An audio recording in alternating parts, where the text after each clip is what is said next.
A paz do Senhor, queridos irmãos, aqui quem vos fala é o pastor Henrique Nunes, pastor auxiliar da Igreja Evangélica Assembleia de Deus em São Vicente Ferre, igreja esta presidida pelo indigno pastor Antonino Tavares Guimarães. Nesta oportunidade, eu quero saudar o nosso pastor presidente da nossa magna convenção, pastor Francisco Soares Raposo Filho, na pessoa de quem saudamos toda a mesa diretora da Magna Seadema, e também saudamos o nosso secretário executivo da Secretaria de Educação Cristã, pastor Rosivaldo Cardoso, na pessoa de quem nós saudamos todos os demais filiados à Convenção Estadual das Assembleias de Deus do Maranhão. Meus queridos, chegamos ao final de mais um trimestre e estamos estudando a lição de número 14 para 31 de dezembro de 2023,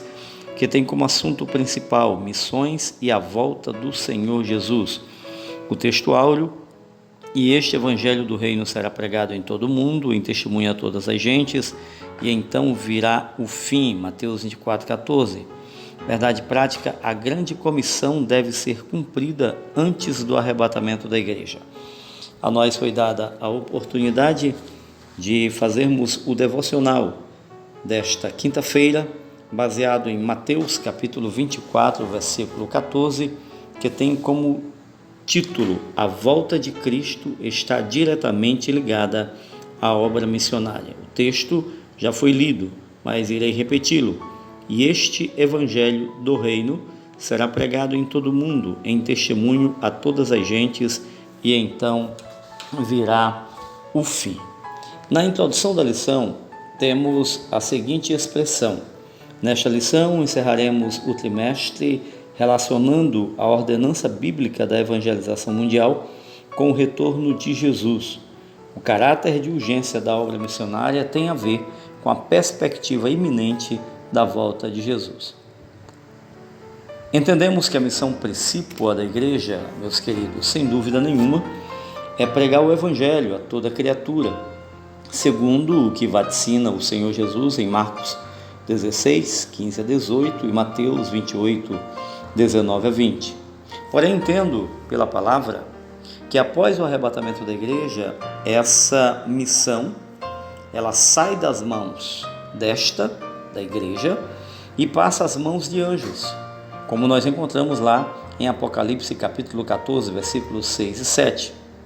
E ainda seguindo o raciocínio de J.D. Pentecostes, no seu manual de escatologia, ele diz que os 144 mil selados das 12 tribos de Israel, eles exercerão essa função durante o período da grande tribulação, o que culminará com o grande ajuntamento das nações que serão julgadas, e segundo ele, esse julgamento será individual pelo Senhor Jesus Cristo, para a participação no reino milenial, aqueles que estarão à direita, e para a condenação eterna, aqueles que estarão à esquerda, segundo nós encontramos lá em Mateus capítulo 24, versículos 31 a 46.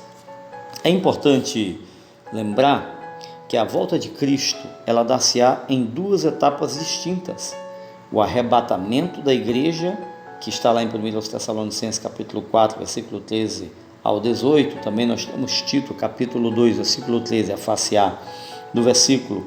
Temos também 1 Coríntios capítulo 15, versículos 51 a 54, e a manifestação em glória, Mateus capítulo 24, de 29 a 35, e Tito capítulo 2, versículo 13, a face B do versículo. Logo, nós cremos que o fim virá só após todas essas etapas serem cumpridas.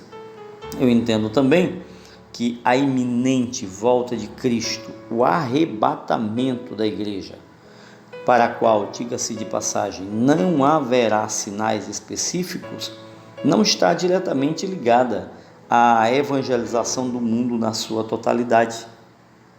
A segunda etapa, que é o aparecimento em glória, para a qual estão reservados os sinais lá de Mateus 24, 29, é que culminará com as duas etapas, concretizando assim aquilo que a gente chama de a segunda volta de Cristo. Eu entendo, meus queridos, que este espaço é muito pequeno para nós discorrermos sobre os pormenores deste assunto, porém compreendo também que é urgente e de fundamental importância, e eu não quero de jeito nenhum eximir a igreja da sua responsabilidade, porque eu disse anteriormente que essa é a missão principal, primeira, mais importante da igreja, que é a pregação do Evangelho.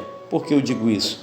Porque a Bíblia também diz que a vontade de Deus é que ninguém se perca, mas que todos cheguem ao pleno conhecimento da verdade. No entanto, meus queridos, a Bíblia também diz, no Salmo 19, versículos de 1 a 4, que os céus proclamam a glória de Deus e o firmamento anuncia a obra das suas mãos. Um dia faz declaração a outro dia, e uma noite mostra sabedoria a outra noite. Sem linguagem, sem fala, ouvem-se as suas vozes em toda a extensão da terra, e as suas palavras até o fim do mundo. Ainda em Romanos capítulo 1, versículos 18 a 20, a Bíblia diz: porque do céu se manifesta a ira de Deus sobre toda a impiedade e injustiça dos homens, que detêm a verdade em injustiça, porquanto o que de Deus se pode conhecer, nele se manifesta, porque Deus lhe manifestou.